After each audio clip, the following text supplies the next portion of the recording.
Hey, Progress fam. So this is, I've been well over a week now. I've recorded a podcast every single day, and I have noticed such a transformation in my mindset just in those last few days and in the last couple of weeks, and things that I've focused on improving each day. And I think I remember when I told my coach that I was going to do this, and I felt inspired to do this, and I needed to commit to doing this, and I had to do it for myself first and foremost. And I think that we get up in our heads about what this means. And so I wanted to talk today about mindset. But, I really think that we still have to understand that at the end of the day, it has to come back to what we're passionate about, and our passion meets our propensity to being able to do things. And then that's where we really provide value to people. So our passion and our skills, when those things intersect, that's where that value comes from. And it's when we have skills that don't really match our level of passion where we get burnt out and things of that nature. And so committing to doing things like this every day, if you're not passionate about it and you're just doing it trying to make money or just for the sake of growing an audience, those are things that lead to burnout. And I did this, like I said, first and foremost, to be able to be better myself. And I've noticed changes already so far on the way that I speak and the way that I articulate, and being able to think more on the fly, and then just having higher quality thoughts and being more optimistic. I've had more physical energy throughout the day since I've committed to showing up and doing this each day. And sometimes my brain gets in a fog, and I realize like the tactics that I have to employ for myself that work for me so that I can come on here and give you all value. And that's my goal at the end of the day, is that I become a better person while I'm providing you all value. I love speaking. I love sharing things that I think about. And I think a lot of people do. They just want to do it in different mediums, or they want to do it this way, but for whatever reason, they're not showing up and doing that. And so the thing that I wanted to share with you all today are some beliefs that have helped me to get past challenges, to get over those mountains and to push through the resistance, and things that ultimately I've chosen to believe that serve me rather than letting myself believe the fears and the things that hold me back. And why this comes to mind today is that I had a thought earlier that I was wanting to share some stuff on social media. And so many times I have thought about, well, and it's this very pervasive, loud voice that still comes to me even this day. And it's getting more shallow. It's not as loud as it was. And I've noticed that I didn't have this voice so much a few years ago, but I am now, the more that I'm working on just really sharing what I love about business and about personal development. And I very clearly had this voice or this thought that nobody's going to care or nobody's going to look at this. And this is why you don't want to rely so heavily on those vanity metrics on social media, because it's not about that. It's about proving to yourself that you want what you say that you want. And it made me realize that I ended up following through and sharing something that I wanted to share, because I told myself there's somebody out there that needs this. And I just went on social media and I shared the thought that I was having, is that there are a lot of people out there that have what you want to offer the world, but you're worried about the wrong people's opinions. And that was a belief that when I really started to think about that and I focused on that and chose to actually believe that, because it wasn't just the thought, it's a belief. And one of the things that I realized years ago is that your beliefs are everything. They create the inner world and the outer world that you live in. They create the realities of your success in your business. They create your relationships. They create your perceptions of what people say. And you can probably relate to this in how somebody has said something to you and you thought they meant one thing, but then they clear it up and it's actually, they didn't mean it like that at all. But it was because of your belief and your perception of what they said, because of your experiences and your past influences with other people, other things, that made you see it through that filter, through that lens. And so your beliefs they're just filters for how you see the world. And based on your perception, based on the way that you see things, is going to create the way that you act. And so through those actions that you take, right, those are all a result of your beliefs. And so one of the things that I learned is that if I can change my beliefs, I will change my actions. And when I change my actions, I will change my results. And that's where I think a lot of people go wrong with goal setting is they're focused on the inputs rather than they're focused on the output rather than the inputs. They're focused on the results that they want to achieve, not the actions that they need to achieve those results, right? And listen, that right there, saying right at the end of a sentence, that's one of those things I'm working on getting out. What is it like with cultural words where we just adopt them just because that's something that a lot of people are doing? So this is my testament to you that this is how I'm going to be making progress. I'm going to work on eradicating the use of that word after certain sentences. So, anyways, back to beliefs that have served me. So, I wrote these down because I wanted to share with you some beliefs that have served me, and hopefully they help you to reposition your beliefs and your thoughts about yourself and about what you have to offer and just about the world that you want to create for yourself and other people so that you actually start doing that. Because the way that you think about things is the root of the actions that you will take ultimately. And so the first one that I wanted to share with you was the one that I just stated, in that there are people out there that want what I have to offer. Because when I allowed myself to stay wallowing in these thoughts of like, this isn't going to matter, or nobody cares, or why would somebody want this? Then what I started realizing is that my business is not where I wanted it to be at whatever given point in time, because I wasn't showing up to give people what I was passionate about. And there's people out there that want that. And I've got so much confirmation of that in my life. But what I was focusing on is the confirmation of where people didn't want that or they didn't need that. And really what was happening is that because I'm not showing up consistently, or I wasn't talking about things that I actually cared about, I was talking about maybe what I thought other people wanted to hear. I just wasn't getting a lot of good engagement. And it was just reaffirming that the thought that I had at that time, people didn't want what I have to offer. And that's just not true. There are a lot of women out there that want to scale their businesses. There's a lot of men out there that want their business to be simpler, and I can help them to do that. But if I don't believe that they want my help, then they're never even going to know that I exist in the first place. And so it really served me to start focusing on the people that want what I have to offer. And it's actually helped me to lean into the polarization so that nobody questions what I have to offer, what I believe, because, there's the thing where a lot of us don't want the conflict. We God forbid the day that we wake up and there's some negative comment out there on something that we've shared. I'm sure there may have been some on these podcasts already. That is great, because what that does is that makes it really easy for me to determine who my audience is and who it isn't. When I have those comments and I see those things, that is just confirmation. Like, okay, I'm getting really good at allowing people to know exactly who I am and what my movement is about when I have both people that agree with me and people that disagree with me. And that is okay. And so that is just confirmation for me in those things. And so the next belief that I have that has really served me is the belief that my fears confirm my desires, because you're the most scared of the things that you want the most. And so we're afraid to, I think about relationships and the scenarios where the boy really wants the girl, and it ends up working out and they have this dream come true relationship and they get married, and it was like you never would have imagined that she would have said yes or whatever the case may be, but he was so scared to just go up and ask her a question or to ask her out on a date, right? But those are the ones that work out the best, right? When they're the most scared. But it's the same thing in our businesses. How many times have you heard stories about people that have taken that leap of faith? And I love listening to stories about people that have achieved just really awesome success in their businesses and their life because they took these huge chances, but those chances didn't come without fear.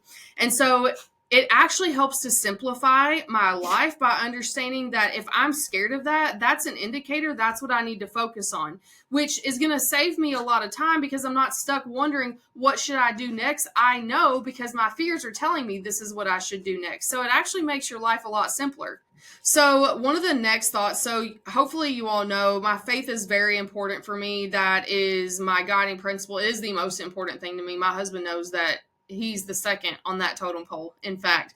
And so one of the things that my coach helped me to realize here recently is that my thoughts are God's thoughts. And the reason I say that, I was really hesitant about actually sharing that on here with you all, because humility is something that's very important for me.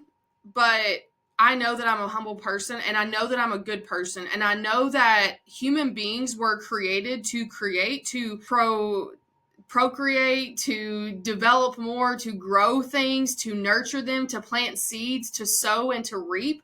And so I know that when I have a thought of inspiration and I have some kind of clarity on what my next best move is going to be, that is a divine inspiration that is just giving me confirmation and clarity on where to focus on. And so I think where a lot of people go wrong with this is that they let their fears get in the way rather than paving the way. And now I'm starting to have so much clarity on exactly, like, when I don't just have any thoughts. I don't think what anybody else thinks, because again, every single human being is different. You will have two, one of the things I love to think about is, like, you could have identical twins that are born at the exact same time. They're raised in the same household, same parents, they have a great family, but they are completely different people. They have different character, they have different hobbies, they have different passions. They don't even like the same food. They saw their perspectives of their childhood differently. They saw how they were raised. They saw the relationships that they developed in school differently. They have different worldviews, and they were in the same house the whole time. And so I say that because I know that my thoughts are not anybody else's thoughts. They were given to me specifically. And because I know that and I believe that, it allows me to really have faith and understand that this is my duty. This is what I was supposed to do. This is how I'm supposed to inspire people. This is how I'm supposed to help people. You know, when I go have my power naps and then I have this epiphany over, like, this was the missing key of somebody's business strategy. No, they didn't have that thought. I'm the only person that has that thought because I was created for this purpose. And so one of the other beliefs that I choose to adhere to is that disruption follows intention. And what this makes me think about is anytime I have started to commit to something, just like this podcast, working out, doing 100 push-ups every single day, getting rid of alcohol, drinking no soda, things like that. Every time I have made those decisions to do those things, there's always been something that has come up to confirm that I needed to do that I needed to make that decision. And there will be temptations, there will be opportunities where it's like, well, will I fit in if I don't do these things? Or I could really stay in this comfort zone. I could stay laying in the bed instead of going to the gym. I could stay sitting on the couch and reading instead of going out and walking my dog every morning like I usually do, because maybe it's a little colder this morning. That was certainly the case this morning. I questioned that a lot because it was 3 degrees outside. Tomorrow it's going to be negative 3 degrees. And I know that in the morning I've done this for years. We've had Thorn, our husky, for 5 years now. And I still sometimes will find my mind trying to justify, well, I don't need to do this right now. But every time I have allowed myself to fall into that, and I'm like, well, I'll just take him this evening, because if anybody has a husky, you have got to let them out and let them be active. They are very active dogs. If this dog does not get his walk, he is so antsy and anxious inside the house, and he drives me nuts. And so if I don't get that walk out first thing in the morning, he's going to drive me nuts all day while I'm at home working, which I can't deal with the distraction. So I don't want to deal with that, right? And then something inevitably comes up in the afternoon where, when I thought I was going to go take him on the walk, I end up having to take care of something else. And so this walk really gets pushed in later to the night. So then it gets pushed in later to the night, which means I go to bed later, which means I wake up later the next day, or either I'm trying to compensate and wake up at the same time, but I get less rest. And it just is a snowball effect. All because I didn't follow the morning ritual that I have and doing what I know I need to do to take care of myself first. Because Taking care of myself is not sitting on that sofa where I'm comfortable and masking it as reading. Taking care of myself is getting up and getting movement and shifting my mindset so that when I come back into this house after being out on that walk for an hour, I am ready to engage in business building mode rather than just transitioning from the bed to loafing to trying to work on my business. It doesn't work that way. And so it just helped me to remember that disruption follows intention. And so anytime that my intentions are good and I'm going to be doing something that is going to challenge me and make me better, there's going to be something that's going to try to come up and disrupt me from being able to do that, and it's going to prevent me from being a better person. And when I can't be a better person, that means that I can't help other people be better, and I'm not okay with that. So one of the next beliefs that I have is that I have my best thoughts in the gym. And if anybody else, I think that so many people have had struggles, or they have had the thoughts of like, I'm going to go to the gym, but then for whatever reason, they end up not doing that. And one of the things I realized, and this is true, is that I have the best thoughts. I have so much clarity. If I'm ever struggling to have a breakthrough on something, I can go to the gym and it may give me the entire piece of clarity that I needed, or it's going to give me a wedge. But nonetheless, I have my best thoughts in the gym. And that's actually one of the ways that I talked myself into going yesterday after I had almost talked myself out of going. And I ended up doing that because I just was in a funk. I was working on some stuff all day long, and I had started to just get brain fog, and I had all of this stuff going on. I had all of this stuff that I had consumed and taken in, and I just couldn't take anymore. And I had to go let out this energy because I had accumulated a lot of this frustration and tired and information from throughout the day, and I needed to go and release some of that. And so when I went to the gym, I still at that point had not recorded my podcast for the day. And at the end of my workout, I had exact clarity on what I wanted to share with you all. And it just came through with ease.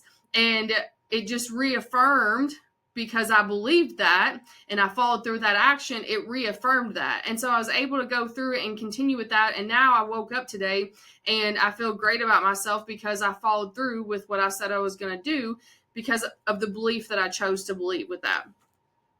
And another thing that, when we go through businesses, I don't care. I hear this from people that have $20 million businesses or $200,000 a year businesses. I've certainly had my own struggles, is that, there's always going to be something that comes up to challenge your commitment or threaten your existence for, being able to take care of your family or being able to sustain your business. There's going to be those things sometimes in life. Maybe not always, but I think that at least once in life, everybody is confronted with something where they feel like this is going to be a considerable threat to their business, their livelihood, their job, their family, a relationship, whatever the case may be. And one of the things that I chose to believe that has really helped me is that I have never needed anything. I have never needed a roof over my head. I've never needed food. I've never needed water. I have always had those things. I think that there's a part of our brain that wants to latch on to the things that we absolutely need for survival, and it gets like to be a little drama queen sometimes. And when we get into that energy of feeling like our survival is threatened, then we start to take actions that actually can threaten our longevity in our business or our jobs or relationships. We do things for short-term gain, and short-term gain is almost always accompanied by long-term pain. And so I think that a lot of times we do those things when we feel like there's some kind of immediate need that is going to be threatened. And one of the things that has helped me not to sacrifice long-term freedom for short-term, gratification is understanding I have never needed for anything. There are things that I want and I will get them, and I have gotten them, but I've never actually needed for anything in my entire life. And, even growing up, we didn't have a lot of money. I wouldn't say we were poor, but we certainly were not wealthy. We never went on vacations. It was like the thing where it's like we got one new pair of shoes per school year for a long time. We didn't go on vacations, and when we did, I wouldn't really call them vacations. I think I remember 2 in my childhood, and they were about 3 days long, which is not bad, but I'm just saying, like, we just, we got by and we were very well taken care of, but I wouldn't say we were thriving, but I never needed for anything. I never questioned, like, are my parents going to be able to feed me? I always had snacks at school, big snack fan. which some of you all already may know that. But, I've never needed for anything. And so just knowing that, it helps me to just show up more fully for my team, for the people that I get to serve when when I get opportunities for sales, I'm not grasping at straws. And it makes me think about the video that I saw the other day where it was the difference between the millionaire and the billionaire when it comes to negotiation. And it's like, billionaires don't negotiate. And I shared that with my team actually today. And that is a belief that I can already see is starting to serve me. It's like, I don't negotiate.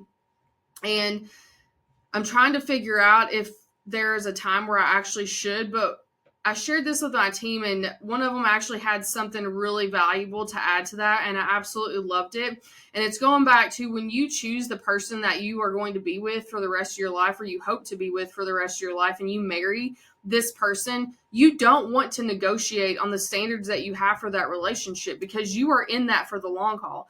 And I would say that choosing the person that you're going to be with for the rest of your life and marry and possibly have kids with, and you're going to share a substantial part of your life with, you don't want to compromise any of your values or your standards to do that, because that is a lifetime or the rest of a lifetime with that person. And so I know that was one of the things that I was very clear on what I wanted when I got married with my husband. And we have been married for almost 12 years now, and we have a phenomenal relationship. It wasn't always like that. Actually, I would say that it's always been like that. We've just had challenges just like everybody else, and we work through them. We communicate. We're very transparent with one another.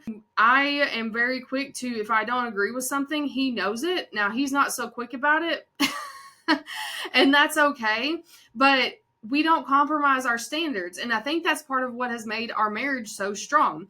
And so if you take that same thing into your business, why would it be okay to compromise your standards or your values in your business if you wouldn't do that for your marriage?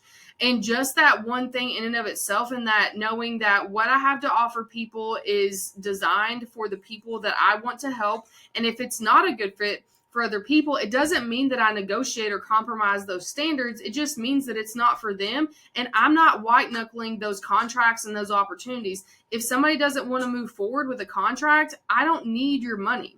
And so it just goes back to, I have never needed for anything. That helps me to really lean into my faith, which I think has made that stronger. And that belief has served me so much over my life and will continue to do so. And so the next belief that has really served me is, given enough time, it always works. And so this happened at the beginning of the year where somebody was asking a question on Facebook, I think, and they had said, what is your plan B if this doesn't work? And to me, there is no plan B. It will work. You might have to change some things. You're going to have to pivot a little bit. You're going to have to work on yourself. You're going to have to refine things. You're going to have to add things. You're going to have to remove them. You're going to have to change a little bit yourself, but that doesn't mean that it won't work. And so I find when I have ever found myself wanting to throw something away, like, what is really going on here? And we're tempted to do this a lot of times in our business. We have something that we have to offer, but then we want to start something new. And I question a lot of people doing that, because it's like, why are you wanting to start something new? Is it not making you the money that you thought it would make you, or that you wanted to make you? It's not that going and starting something new is going to make you more money. It's that if you don't figure out what the problem is, this first one, maybe you really are not passionate about it. What I find a lot of times, though, for people is that they're not good about their messaging, and they're not clear on who they wanted to serve. And so they've taken on a lot of people that would pay them just for the sake of paying them, and that led to burnout. So it wasn't the problem with what you were offering. It was the problem with who you were offering it to, for instance. And so I go through, when we are working on things, we have really whittled down what we offer, and we have one service, and I'm not willing to negotiate on the standards of that. And if it doesn't sell the way that I want it to, if the mastermind that we're launching doesn't take off the way that we want it to, that is okay. I'm not attached to the outcome. I'm attached to my inputs. I'm attached to the refinement of myself so that I do achieve the results with that I want. I know that this is what I want to do. Just because it hasn't made the result yet doesn't mean that I give up on it. It just means that I give it more time and I work to be better at it. And so given enough time, everything always works out. With that, it makes me think about how I tell my team all the time, you can't mess anything up that can't be fixed. Everything is fixable. Now, I am sure that somebody listening to this may have something that you can contradict that with, but going back to the one that I just shared before this, given enough time, everything is fixable. And I don't think I've run into any circumstances where this isn't true. Now, I can look at a scenario for instance where we had a very challenging scenario with a client a few months ago, and this person completely blocked me. It was the weirdest scenario I've ever. It was the first time I've ever experienced anything like that in my life. And I wasn't really, I think I was kind of shocked at first, but then I wasn't. And when I look back on that, I truly don't we truly did not do anything wrong. It was more just me realizing that this was a circumstance of misalignment with the person. And so nothing got broken. We didn't do anything wrong necessarily, but we did use that as an opportunity to go in and refine our messaging and be very clear on who we wanted in this. Even if they wanted to pay, it doesn't mean that we're going to take them, right? And so looking at things like that, looking at systems, when we are looking at sending messages to clients, when we are calculating anything, even if it really is wrong and it does sabotage something, or maybe it does, this error or this mistake creates some kind of void or some kind of an issue, I know that because one of our values and a personal value of mine that's very important is extreme ownership. Even if I have to pay for it in some form or fashion, I can still fix it through my ownership. It doesn't mean that it's going to be pain free, and it doesn't mean that it's not going to take time to get through that, but it's still fixable through some means whatsoever. And so that has really served me, because if I didn't choose to believe that, if I let these things that get broken, these relationships that get shattered, or these challenges that come up between contracts, or maybe I have to end up paying a fee for something, or something like that, or something breaks, or the launch doesn't work the way that I wanted it to, how is it going to serve me to think, oh my gosh, this is ruined, and then I just stop showing up? That's not going to serve me, and it's certainly not going to serve other people. And then I'm not being a good example to other people that I want them to be persistent and to keep focused, right? And then the last thing that I wrote down that I wanted to share with you all is that more good people should have bigger businesses. And this is something where so many people that I've come across tell me that I don't want to grow my business. I don't want all that. I never wanted that. And what I find a lot of the times they're saying that is because they're overwhelmed with where their business is at right now. And they think that they're going to grow that overwhelm. They're going to grow that chaos. And I don't believe that that's true. Business can be simpler. You just need somebody that's going to show you a better way. But what I do know is that you're a really great person, and that you should have a bigger business. And the reason is because when you're a good person, you're going to do good things for other people, and we need more of that. You're going to build a good team. You're going to take care of those people. You're going to be able to help those people achieve their goals. They're going to take out that energy and that hope and that freedom that you've given them, and they're going to give that to other people in some form or fashion. And you're going to do that in ways that you'll never know that you positively impacted somebody. But because you chose to stay committed, and because you chose to work on your business and to simplify it and to refine it and to become more profitable and to be able to delegate, that empowers people and turns team members into leaders rather than to more doers. And because you chose to stay committed to that offer, and you just refined it and tweaked it until it was the best that you know it can be, and you're still working on it being better, because you stayed committed to that, you changed so many more people's lives. And you're absolutely going to be happier with that at the end of the day. I've never seen anybody actually be happy by playing small. There's going to be some kind of stressor. There's going to be some kind of void, or whatever the case that is being created. Because I go back to, we are created to be creators. And so I want more good people to have great businesses where they can create more good things in the world. They can sell more of what they have to offer, because it's literally just going to put a smile on somebody's face that day, or it's going to give them some kind of peace of mind, or it's going to give them freedom where they actually get to enjoy more of their life in the way that they want to now, simply because of what you have to offer. One of my favorite stories that this makes me think about is, I have a client that a couple years ago, I didn't even realize I'd said this to her, but we were on a call, and I can't remember what the conversation necessarily was about, but apparently I had told her that if she didn't want to grow her business, I was not the CPA for her. And she told me this story because when I said that to her, it shifted her mindset, and she realized, like, oh, well, okay. And she's been with us ever since then. and she came to the retreat that we had back in the fall. And one of the stories that she told me was how they have a wellness program, and she had helped this man that was very overweight. For the first time in his life, he was able to get on the zip line with his kid, and he was not able to do that before when he was overweight. And I love that story. I don't think I'll ever forget that story. And that right there is, she was one of those people where I don't think that she did want to grow her business, but she definitely wasn't intentionally focusing on trying to have a bigger, better business. And that story right there validated for me what I chose to believe, is that more good people need bigger businesses, because we need to do more of those things for people. We need to help more people that are going to be able to enjoy things with their kids rather than sitting on the sidelines because of what we have to offer. And so much of what any of us have to offer can do that. We improve the quality of people's relationships with their kids and their marriages and their entire life when we actually put ourselves out there and we continue to build this up so that more people can experience this. And I really do believe that is one of the best, most faithful and purest things that you can do. And that is why I love entrepreneurship and business, because it merely is a channel to do more good. Just like charity is in the world, entrepreneurship is the same way. So I hope that those things helped you just maybe reposition some of your beliefs and just sit down and write these things down. If you start realizing, like, I'm having a lot of thoughts where I'm realizing, why can I not get over this hurdle? Why can I not get past this next level? Why do I keep hitting this ceiling? It is because of a thought that you're thinking.